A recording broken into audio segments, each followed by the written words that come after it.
bergabung dengan Pro 3 RRI untuk mengikuti Warta Berita.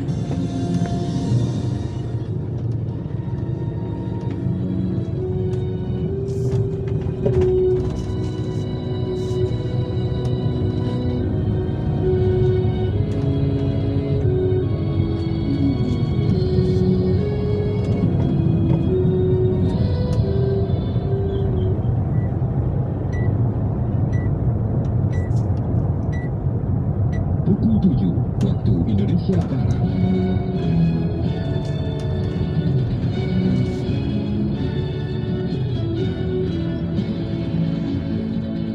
Dari Medan Merdeka Barat 45 Jakarta, inilah Radio Republik Indonesia dengan Warta Berita.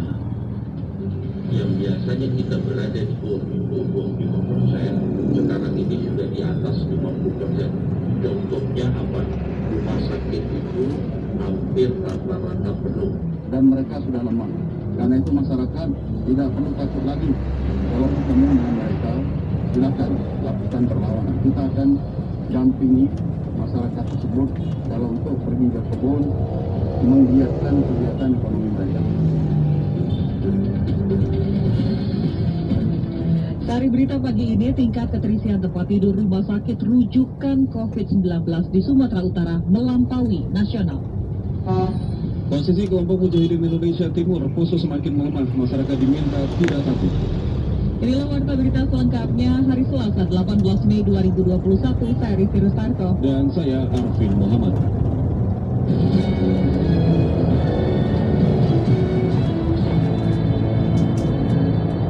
Mengawali warta berita pagi ini, kami hadirkan sekilas berita. Pemerintah kembali membuka pendaftaran calon pegawai negeri sipil atau CPNS dan pegawai pemerintah dengan perjanjian kerja mulai 31 Mei hingga 21 Juni. Pendaftaran non-guru dilakukan melalui sistem seleksi calon ASN Badan Kepegawaian Negara atau BKN. Dua pekerja migran Indonesia asal Jawa Timur terpapar virus corona mutasi baru B117 asal Inggris dan B1351 dari Afrika Selatan. Seperti dilansir dari kantor berita Antara, keduanya menjalani perawatan di Rumah Sakit Darurat Lapangan Indrapura, Surabaya. Organisasi Kesehatan Dunia WHO mempertanyakan klaim India bahwa kasus COVID-19 trennya mengalami penurunan. Seperti dikutip dari kantor berita Reuters, menurut WHO atau WHO, tingkat positif masih tinggi dan jumlah tesnya masih rendah. Petenis nasional Indonesia Lila Suciadi yang berpasangan dengan petenis Selandia Baru Erin Routledge sukses sebagai juara ganda putri turnamen tenis W100 Bonita Spring yang berlangsung di Florida, Amerika Serikat dengan mengalahkan wakil dari Jepang.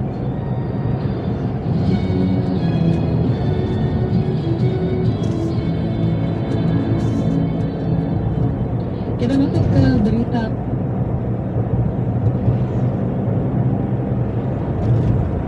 pertama. Keterisian tempat tidur di rumah sakit rujukan COVID-19 di Sumatera Utara mencapai 56% karena meningkatnya kasus COVID-19 dalam 2 pekan terakhir. Selengkapnya dilaporkan Indra Widyastuti.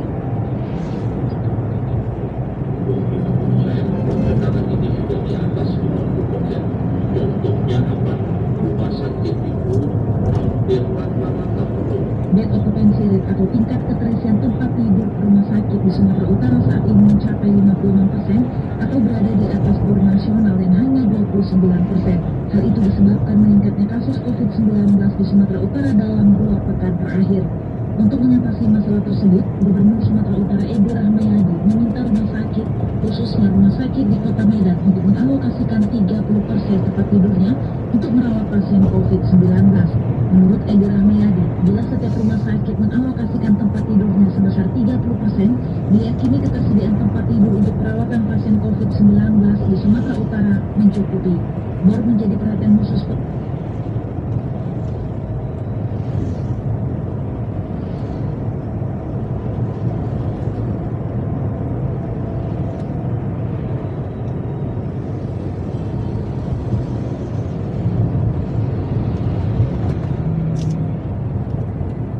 COVID-19 di Sumatera Utara itu meningkat.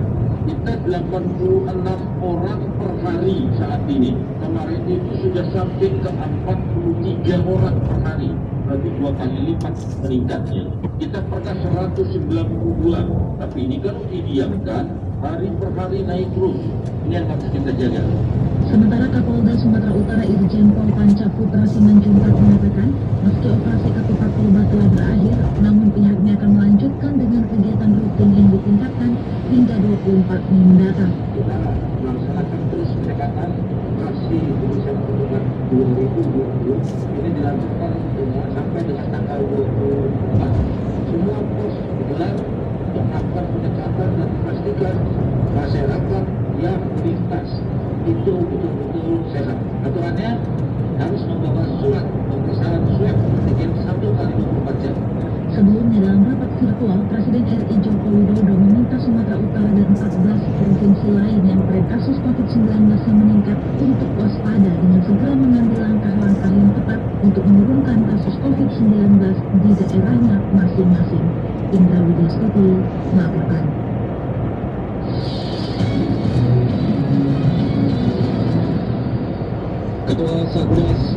Ketua Satuan Tugas Penanganan COVID-19 Doni Monardo mengungkap hampir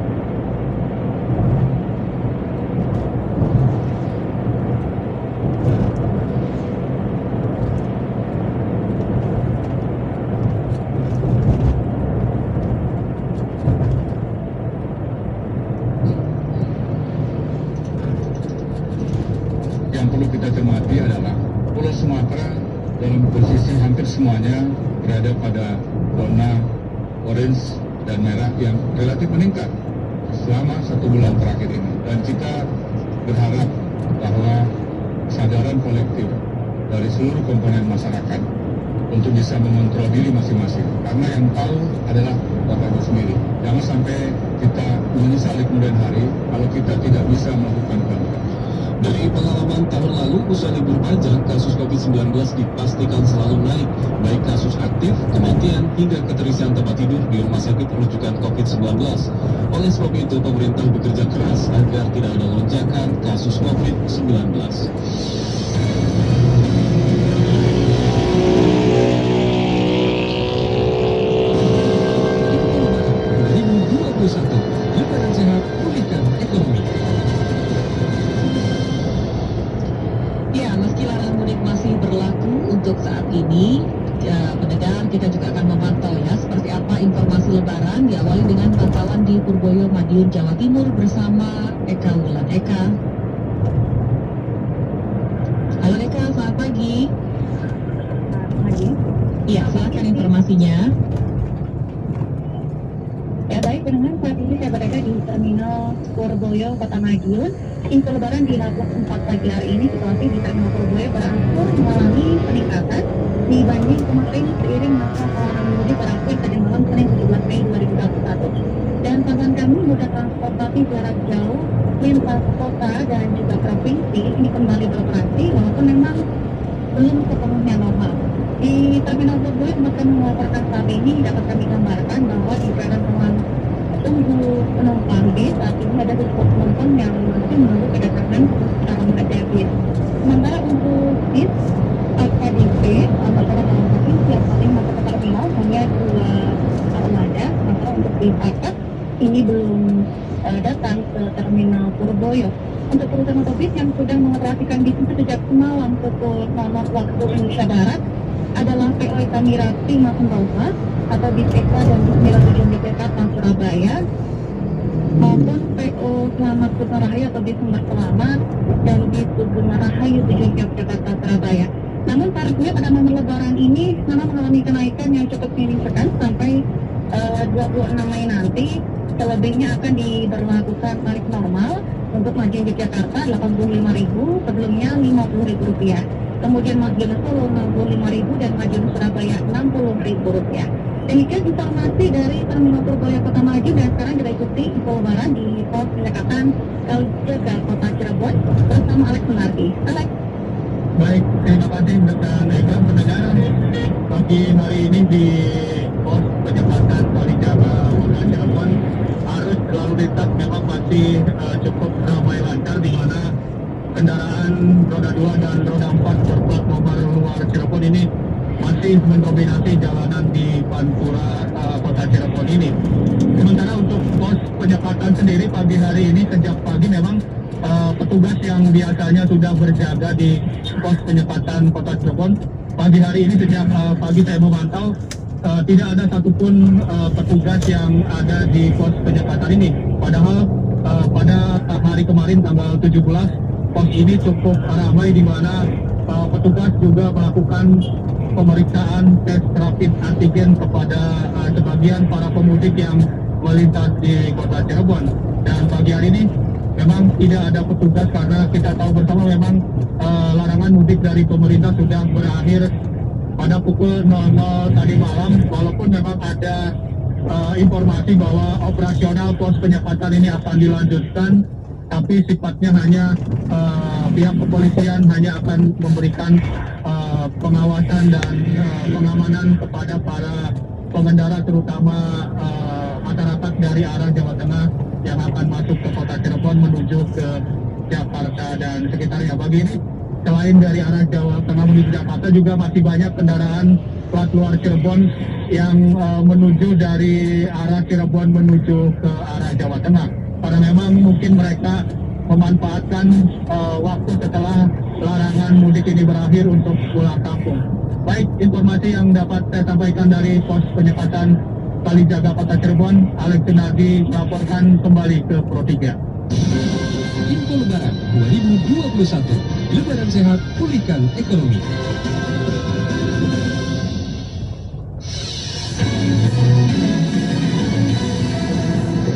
Anda masih mendengarkan program 3 Radio Republik Indonesia. Istirahat kurang hingga kehilangan waktu berkumpul bersama dengan keluarga menjadi bagian yang tidak terpisahkan dari resiko yang harus diterima oleh para petugas di pos penyekatan arus mudik dan arus balik musim Lebaran tahun ini. Berikut laporan khusus bersama dengan Niar Abdul Litil Loli. Laporan khusus.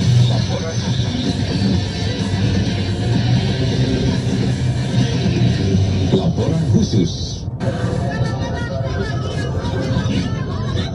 Media massa dan media sosial belakangan diramaikan dengan beberapa video reaksi masyarakat ketika diminta memutar balik kendaraannya oleh petugas di pos penyekatan arus mudik dan arus balik musim Lebaran tahun ini yang telah dimulai sejak 6 Mei lalu.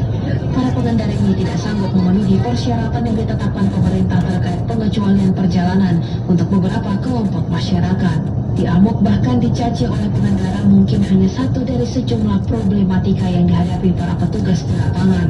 Memantau semua kendaraan yang lewat dalam 24 jam tentu menyita banyak waktu, termasuk waktu beristirahat yang dibutuhkan. Sebagaimana diakui oleh Ibtu Toripin, perwira pengendali di pos penyekatan Segar Alam Cianjur, Jawa Barat. Iya, sementara cuma anggota terbatas, personelnya dilibatkan ya. Jadi kalau dari pagi sampai pagi lagi itu nggak ada habisnya, dari hari ke hari 24 jam itu full. Berarti waktu istirahatnya gimana Pak itu mengatur waktunya? Istirahatnya paling sholat aja Bu, sholat nongkrong paling begitu. Waktu tidurnya nggak ada Pak? Waktu tidurnya saya kadang-kadang nyepatnya cuma sejam habis sholat subuh, sambil duduk aja di mobil.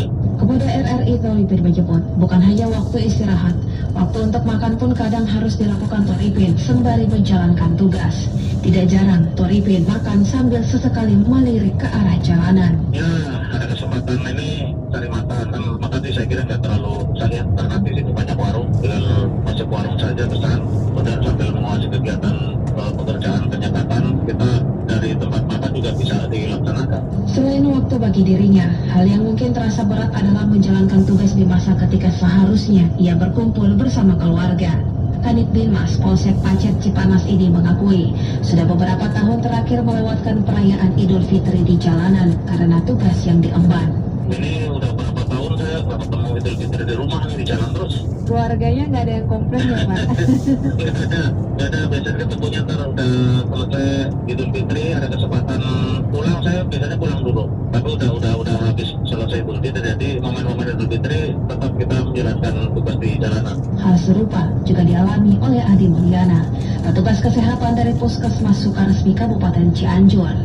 Adi menuturkan meski petugas medis yang dikerahkan di setiap pos memiliki waktu kerja yang bergantian, namun dirinya harus memantau semua posko yang berada di wilayah puskesmas Sukaresmi, di mana Adi dan rekannya bertugas memeriksa kevalidan surat keterangan kesehatan yang dibawa oleh pengendara hingga memberikan pelayanan rapid test antigen.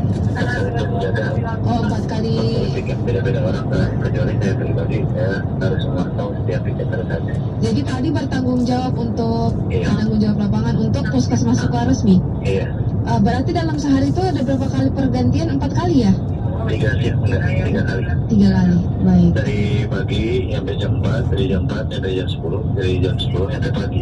Dari pengalamannya di lapangan, salah satu kendala terberat yang dihadapi adalah banyaknya jumlah pengendara yang diperiksa.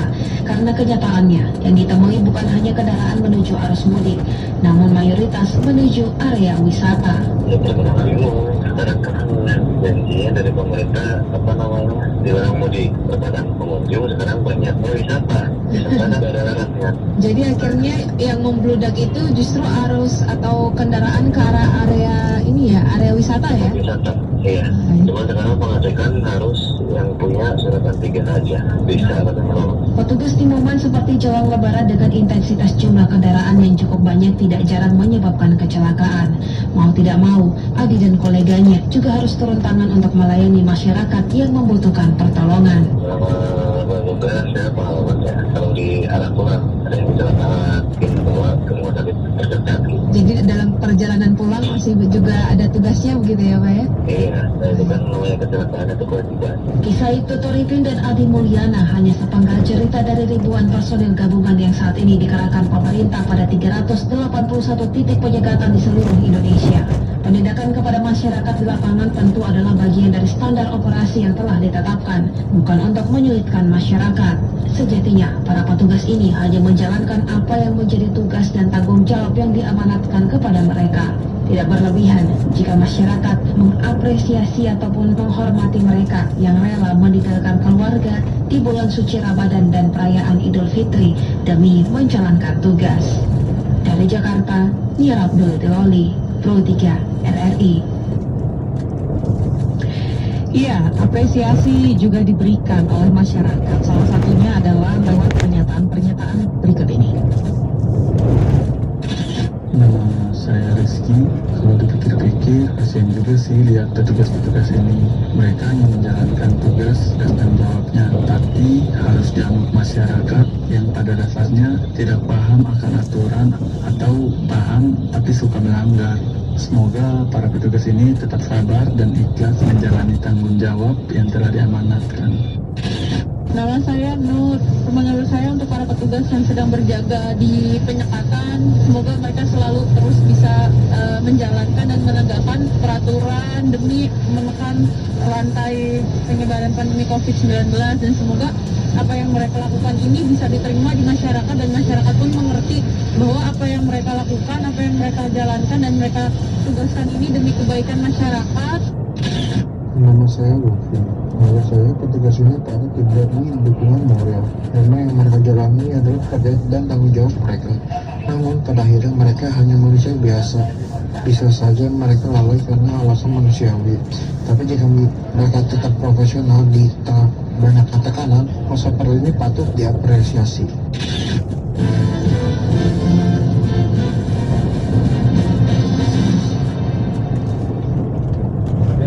Dan pendengar, komentar pagi ini menyoroti perjuangan para petugas dalam melaksanakan penyekatan selama libur Idul Fitri. Mereka rela tidak berlebaran bersama keluarga. Naskah disusun dan dibacakan oleh redaktur senior Agus Rusmin Nuryadi.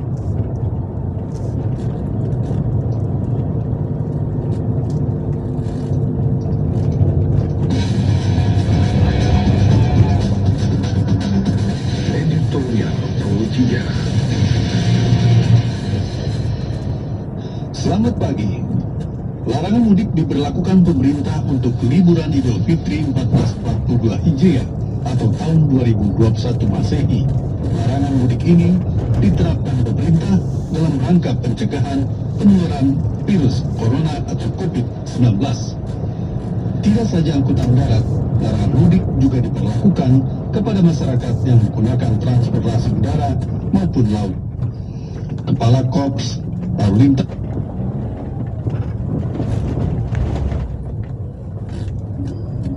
ada 600.000 kendaraan yang diputar balikan. Selain itu, ada 600 kendaraan agen perjalanan atau travel gelap ditindak. Ada 381 titik penyekatan mulai dari Palembang, Sumatera Selatan sampai ke Bali. Ribuan personil gabungan dilibatkan dalam penyekatan larangan mudik liburan Lebaran tahun 2021 ini. Tidak saja polisi, juga TNI, Satpol PP, dan juga petugas lainnya, diantaranya dari Kementerian Perhubungan dan Kementerian Kesehatan. Kita perlu menyampaikan apresiasi dan penghargaan kepada mereka yang menjalankan tugas negara ini. Apresiasi maupun penghargaan bisa diberikan berupa kenaikan pangkat ataupun juga jabatan. Namun yang pasti, banyak resiko yang harus mereka terima. Mereka rela mengorbankan waktunya demi mencegah penularan COVID-19. Selain rela tidak bisa menjalankan ibadah puasa